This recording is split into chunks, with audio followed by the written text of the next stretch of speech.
Ioi, ce buni sunt ăștia și ce bine că nu e nimeni prin preajmă ca să-i pot savura în liniște.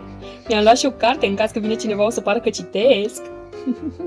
Mami, nu o să vină să crezi ce am desenat. Ioi, nu-mi vine să cred. Ia uite ce am desenat. Ia să văd.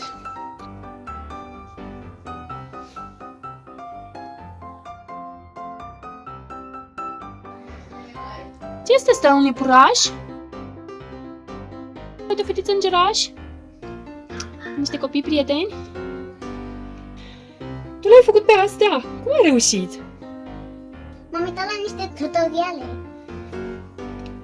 Wow, dar chiar că ai talent. Mulțumesc, tu ce făceai?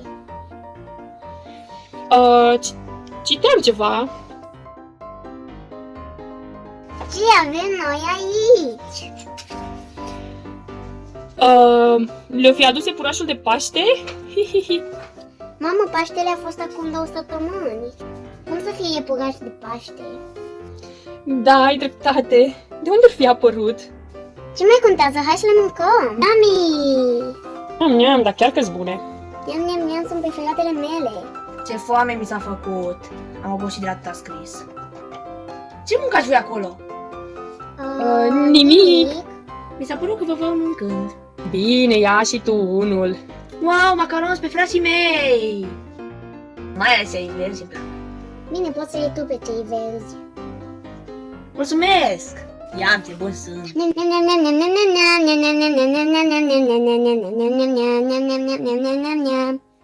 Mi-a văzut cineva gentuța argintie? Dacă nu o găsesc până mâine, o să fie o catastrofă, că trebuie să mă duc la ziua Catincăi. Și cealaltă geanță nu se potrivește cu rochie cu paiete.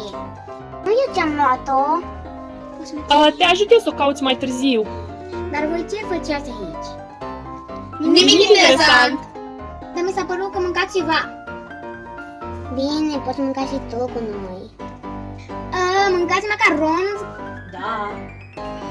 Aveți noroc că până mâine țin dietă ca să mânca pe rochia cu paiete. Good.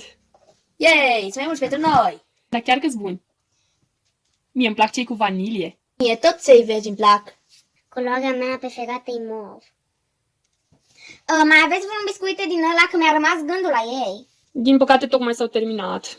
E bine că mai avem o ciocolată păstrată de la Paște. Ne dai și nouă?